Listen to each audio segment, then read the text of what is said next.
YouTube లో అవన్నీ వీడియోలు చూసి మీ అన్ని స్టేటస్ పెట్టుకుంటారు సార్ రోజు. ఇప్పుడు పరిస్థితి ఫ్రీ బస్ వచ్చినాక ఇప్పుడు చాలా ప్రాబ్లం అవుతుంది సార్ మాకు. ఏమైతుంది అంటే మా లేడీస్ అసలు ఎక్కట్లేదు సార్, అందరు బస్సులు ఎక్కుతున్నారు.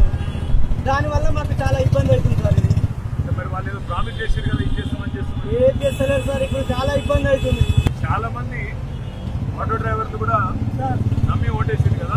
అవును సార్, అయితే ఇట్లా అవుతుంది అనుకోలేదు సార్ ఎవరు. కానీ ఇప్పుడు చనిపోతుంది సార్ మా డ్రైవర్లు.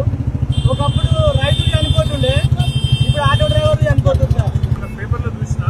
అవును సార్, 14 మంది ఏదో చనిపోయినారు. అవును సార్. మిర్యాలగూడలో ఒక ఆయన చనిపోయింది సార్. ఎంత పైసలు వస్తుంటే నేను రోజుకి అప్పుడు రోజు 1500 2000 చేస్తుంటాం సార్. ఇప్పుడు 500 అవుతుంది సార్. పొద్దున్న నుంచి ఒక 200 మాత్రమే వేస్తున్నాను.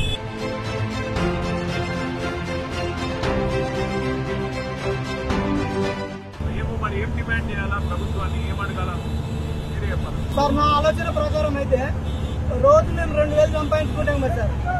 ఆ రోజుకి ఒక 1500 చొప్పున నెలకు ఒక 15000, రోజు 500 లాగా నెలకు 15000 అట్లా మాకు రైతులకు ఎట్లా ఇస్తారు మాకు కూడా అట్లా ఇవ్వాలి.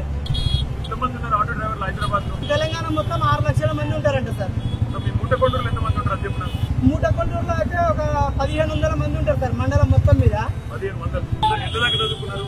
నేను 10th ఫెయిల్ అయినా సార్ అక్కడ. అప్పుడు నాకు అప్పుడు ఇంత తెలివి లేకుండా. డిగ్రీ చదివిన కూడా ఉన్నారా? ఉన్నారు సార్ చాలా మంది.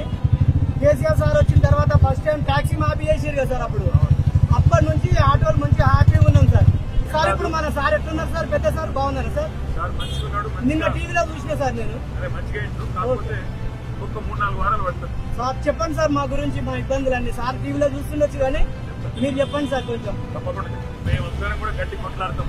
సరే సార్. సార్ ప్రభుత్వాన్ని గట్టిగా నిలదీస్తాము, వాళ్ళు ఇచ్చిన మాట నిలబెట్టుకోవాలి సార్. మీరు అన్నట్టు సార్ ఈ బతుకుదేరు మీ కడుపు మీద పడకుండా కూడా సరే సార్. పని చేస్తాం మేము మాట.